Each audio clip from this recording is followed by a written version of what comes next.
ቤተ ክርስቲያን ስደት ላይ ነች። ገዳማውያን እየተረሸኑ ነው። ገዳማውያን እየታረዱ ነው። አሳዛኝ ዜና። በዚች በተፈጠርንባት ዓለም እንዳንኖር የተማማሉ ይመስል ከሀገራችን ኢትዮጵያ እስከ ባህር ማዶ ድረስ የክርስቲያኖች መሳደድ፣ መታሰርና ሞት እንደቀጠለ ነው።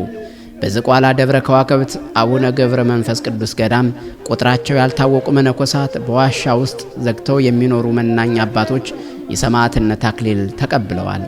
በሸገር ሀገረ ስብከት ዓለም ገና ቅዱስ ጊዮርጊስ ቤተክርስቲያን አገልጋይ የሆኑት ቄስ ዮሐንስ ግርማ ቅዳሜ ለእሁድ ለቅዳሴ አገልግሎት በሌሊት ወደ ቤተክርስቲያን እየሄዱ ባሉበት ወቅት ቤተክርስቲያን በር መግቢያ ላይ በጩቤ ማንነታቸው ባልታወቀ ተወግተው ተገደሉ።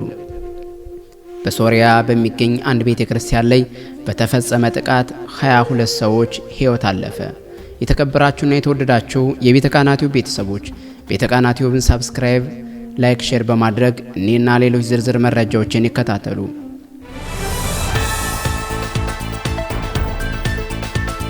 ሰኔ 15 2017 ዓመተ ምህረት በዝቋላ አቡነ ገብረ መንፈስ ቅዱስ ገዳም ቁጥራቸው ያልታወቁ በዋሻ ውስጥ የሚኖሩ መነኮሳት በታጣቂዎች የተገደሉ ሲሆን እንዲሁም የተወሰኑት ደግሞ ታፍነው መወሰዳቸውን መረጃ ይጠቁማሉ። ቤተ ክህነት ይህንን ጉዳይ አጣርቶ መግለጫ እንዲሰጥበት ይገባል። የሚመለከታቸውንም የመንግስት አካላት በማናገር ለሌሎችም ከለላ ሊደረግላቸው ይገባል። በሸገር ሀገረ ስብከት ዓለም ገና ቅዱስ ጊዮርጊስ ቤተክርስቲያን አገልጋይ የሆኑት ቄስ ዮሐንስ ግርማ ቅዳሜ ለእሁድ ለቅዳሴ አገልግሎት በሌሊት ወደ ቤተክርስቲያን እየሄዱ ባሉበት ወቅት ቤተክርስቲያን መግቢያ ደጃፍ ላይ በጩቤ ማንነታቸው ባልታወቁ ተወግተው የተገደሉ ሲሆን በዚህ አሰቃቂ ግድያ ውስጥ የተሳተፉ ግለሰቦችን ወይም ቡድኖች መንግስት እንዲመረምር በሸገር ሀገረ ስብከት ስር እንዲህ አይነት ግድያቸው ቀጣይነት ሊኖራቸው እንደሚችል የመረጃ ምንጮቻችን ይጠቁማሉ ይላሉ። ምክንያቱም የሀገረ ስብከቱ ደጋፊና ተቃዋሚ በሚል ቡድን እንደተለየ ብልሹ በሆነው የሀገረ ስብከቱ አሰራር ይህንን የሚቃወም ከቦታ ይነሳል፣ ከስልጣን ይሻራል፣ አለያም በቡድን ተቦድኖ በዚህ መልክ መጠፋፋቱ እንዳይነግስ በሀገረ ስብከቱ መልካም አስተዳደር እንዲሰፍን ሲኖዶሱ ይችላል የለውጥ አባት ናቸው ብሎ የሾማቸውን አባ ሳዊሮስን በድጋሜ በሸገር ሀገረ ስብከት ምን እየሰሩ እንዳሉ መጠየቅ አለበት።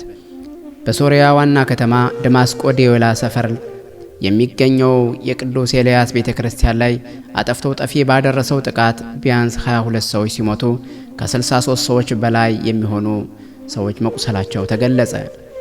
ጥቃቱ የተፈጸመው በግሪክ ኦርቶዶክስ ቤተክርስቲያን ላይ ሲሆን እሁድ በጸሎት ሰዓት ምዕመናን ባሉበት ወቅት ነው። የሀገር ውስጥ ጉዳይ ሚኒስቴር በሰጡት መግለጫ አይኤስ አሸባሪ ቡድን ጋር ግንኙነት ያለው አጥፍቶ ጠፊ በዋና ከተማው ደማስቆ ዴዮላ አካባቢ በሚገኘው የቅዱስ ኤልያስ ቤተክርስቲያን ውስጥ በመግባት ተኩስ ከከፈተ በኋላ በተቀጣጣይ ፈንጅ ራሱን አጠፋ ሲሉ ሁኔታውን የመረጃ ምንጮች ገልጸዋል። በመጨረሻም በአባ ትናቴዎስ ወልደ ጎርጎሪዎስ ዘዘዋይ ገዳም በዝቋላ አበው መነኮሳት ሰማዕትነት የተጻፈ ልሄድ ከክርስቶስ ጋር ልኖር እናፍቃለሁ። ዛሬ ልባችን በሐዘን ቆስሏል። ነፍሳችን በታላቅ ብርታትና ተስፋ ተመልታለች። የኢትዮጵያ ገዳማዊ ሕይወት ምሰሶ የመናንያን አባት የብዙዎችም የንስሐና የሰላም ምንጭ ሆነው የዝቋላ አቡነ ገብረ መንፈስ ቅዱስ ገዳም ቅዱሳን አባቶቻችን በሰማዕትነት ማረፋቸው የጥልቅ ሐዘን ምክንያት ነው። ልሄድ ከክርስቶስ ጋር ልኖር እናፍቃለሁ ፊልጵስዩስ ምዕራፍ 1 ቁጥር 23 የሚለው የሐዋርያው ቅዱስ ጳውሎስ ቃል የሕይወታቸው መዝሙር የፍጻሜያቸው ማህተም ሆነ። የአበው የገዳም ሕይወት ዓላማ አበው ወደ ገዳም የሚሄዱት ዓለምን ንቀው ምኞትን ገድለው ነፍሳቸውን ለእግዚአብሔር አሳልፈው ለመስጠት ነው። በገዳም የሚኖሩት ምድራዊ ክብርና ሀብትን ፍለጋ አይደለም። ጤዛ ለሰው ድንጋይ ተንተርሰው የሚኖሩት ስጋቸውን በመንፈሳዊ ተጋድሎ አስገዝተው ለመላው ዓለም ለሀገራቸውና ለወገኖቻቸው ለመጸለይ ነው። በጸሎታቸው ህብረት በምድራዊውን ዓለም ከመለኮታዊ ዓለም ጋር የሚያገናኙ ድልድዮች ናቸው። የእነዚህ ቅዱሳን አባቶች ሕይወት በብሉይ ኪዳን የኤልያስንና የዮሐንስ መጥምቅ ሕይወት የሚያስታውስ ነው። በረሃ እንደተመረጠ ስፍራ ሁሉ ገዳማትም የእግዚአብሔርን ድምፅ ለመስማት ካለም ርቆ ለመኖር የተመረጡ ቅዱስ ስፍራዎች ናቸው። የዝቋላ ገዳም በመናንያን አባቶቻችን ላይ የተፈጸመው ግፍ ማቆሚያ የሌለው የአበው ሞት ነው። ገና ከ2 ዓመት በፊት የአራቱ መነኮሳት መገደል የደረሰበት ቁስል ሳይሽር አሁን ደግሞ ከገዳም ራቅ ብለው ቆሎ ቆርጥመው የሚኖሩትን 2 አባቶች መግደላቸው የተሰማ ሲሆን የሶስተኛው አባት ሁኔታ አልተረጋገጠም።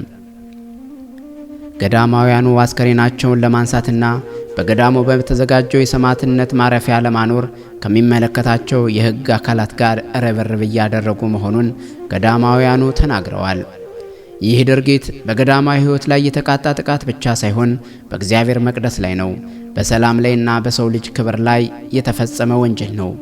የኢትዮጵያ ኦርቶዶክስ ተዋሕዶ ቤተ ክርስቲያን የበርካታ ሰማዕታት ደም የተከፈለባት ቤተ ክርስቲያን እንደመሆኗ የዝቋላ ገዳም አባቶቻችን የመጨረሻዎቹ ሰማዕታት አይሆኑም።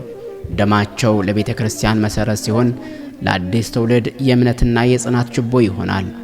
መጋቢት 5 በዓልን ለማክበር ወደ ዝቋላ ገዳም በሄድንበት ወቅት 3 የተዘጋጁ መቃብሮችን ማየታችን የአሁኑን ክስተት በትንቢት ያሳየን ይመስላል።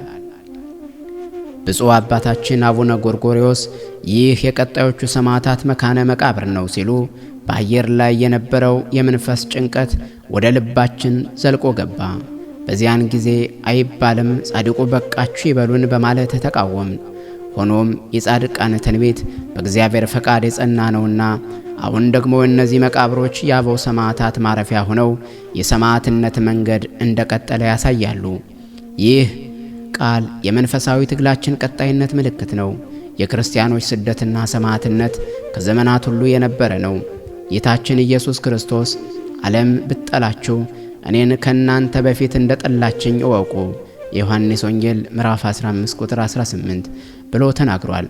የሐዋርያት ሥራ መጽሐፍ የሰማዕቱ ቅዱስ እስጢፋኖስን ጨምሮ የሐዋርያትና ሌሎች ክርስቲያኖችን ስደትና ሞት ይተርካል። እነዚህ አባቶችም የዚህ ሰማዕታት ሰንሰለት ቀጣይ አካል ሆነዋል።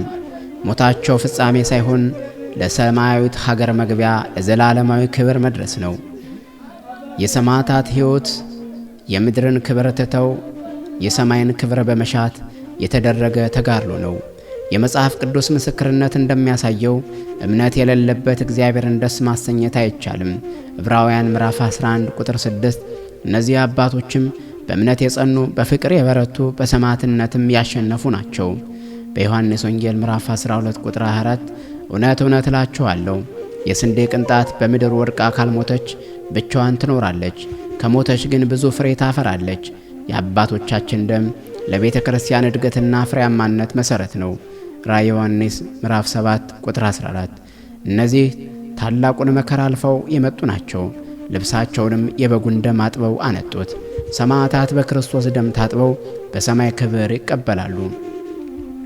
ሁለተኛ ጢሞቴዎስ ምዕራፍ 4 ቁጥር 7 እስከ 8 መልካሙን ገድል ተጋድያለሁ፣ ሩጬን ጨርሻለሁ፣ ሃይማኖቴንም ጠብቄያለሁ፣ ወደፊት የጽድቅ አክሊል ተዘጋጅቶልኛልና ጻድቅ ፈራጅ የሆነው ጌታ በዚያ ቀን ይሰጠኛል። የአባቶቻችን ሕይወት የዚህ ቃል ተምሳሌት ነው። የቅዱስ ጊዮርጊስ የበርካታ ስቃዮች ሰለባ ቢሆንም በእምነቱ ሳይናወጥ ሞትን ተቀብሏል። የቅዱስ እስጢፋኖስ በድንጋይ ተወግሮ ሲገደል እንኳን ገዳዮቹን ይቅር በልልኝ በማለትም ጸልዮታል። እነዚህ የዝቋላ አባቶችም የእነዚህ ቅዱሳን ፈለግ ተከታዮች ናቸው። አባታችን አቡነ ገብረ መንፈስ ቅዱስ ራሳቸውን ለገደል አሳልፈው የሰጡ በበረሃ የመናኝነትን ሕይወት የኖሩ በብዙ ፈተናዎች ያለፉ ጻድቅ ናቸው። የእሳቸው ጽናትና ተጋድሎ ለዝቋላ መናኔ አባቶች የሕይወት ምሳሌ ነው።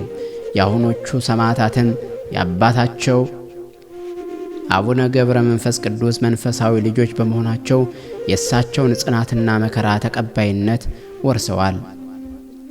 በዚህ ሐዘን ውስጥ መጽናናት የምናገኘው በእግዚአብሔር ቃል ኪዳን ነው።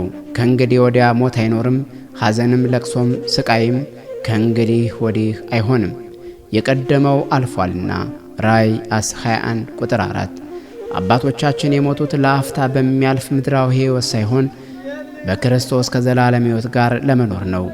ልሄድ ከክርስቶስ ጋር ልኖር እናፍቃለሁ ያላቸውም ለዚህ ነው።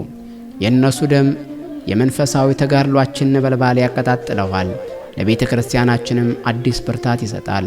በዚህ አስቸጋሪ ወቅት ሁላችንም በጸሎት እንትጋ። ለቤተ ክርስቲያናችን ለሀገራችንና ለወገኖቻችን እንጸልይ። የጻድቃን አባቶቻችን በረከት አይለየን። አሜን። ጸልዩ በእንተ ሰላም የሰላም የምህረት የቸርነት ባለቤት እግዚአብሔር ሰላሙን ምህረቱን ቸርነቱን አይንሳን። አሜን። አባቶቻችን በረከታቸው ትድረሰን።